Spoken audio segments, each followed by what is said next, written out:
Comscore नुसार आता isakal.com आहे देशातील नंबर 1 ची मराठी न्यूज वेबसाईट। प्रत्येक अपडेटसाठी isakal.com ला नक्की भेट द्या। अनिल परवाले स्वतःची तुलना संभाजी महाराज बरोबर करावी एवढे मोठे ते आहेत का? कोणीही त्यांची संभाजी महाराजांशी किंवा शिवाजी महाराज कोणी महापुरुषांची तुलना करणं हे गैर। तुम्हाला काय छळलंय?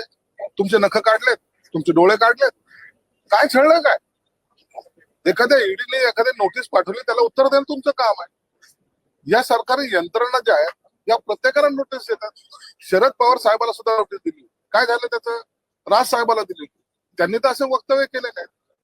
त्यांना काही कारवाई करायची म्हणलं की ताबडतोब आम्हाला हे औरंगजेब आहेत, हे असे आहेत, ते तसे आहेत, हे बोलणं चुकीचं आहे। तुम्ही गैरकृत्य करू नका, तुम्हाला कोणी छेडणार नाही, परंतु तुम्हाला सर्व भ्रष्टाचार करायचा। तुमचे महान नेते जेलमध्ये जाऊन आले 3 महिने, त्यांनी गेले ते बोले नाही नाही ते गेले ते ठीक आहे, परंतु मी जाऊ शकलो नाही, म्हणजे ते कमकुवत असं आहेत हे तर त्यांनी मान्य केलं। आणि म्हणून या पत्राचाळा असेल, महानगरपालिकेचे घोटाळे असतील, त्याची सगळ्याची चौकशी चालली आणि हे प्रोसेसचा भाग आहे। आता यापुढे सुद्धा ती प्रोसेस कंप्लीट जेव्हा होईल त्या टायमाला उभटातले अनेक लोक हे जेलमध्ये गेलेले दिसतील।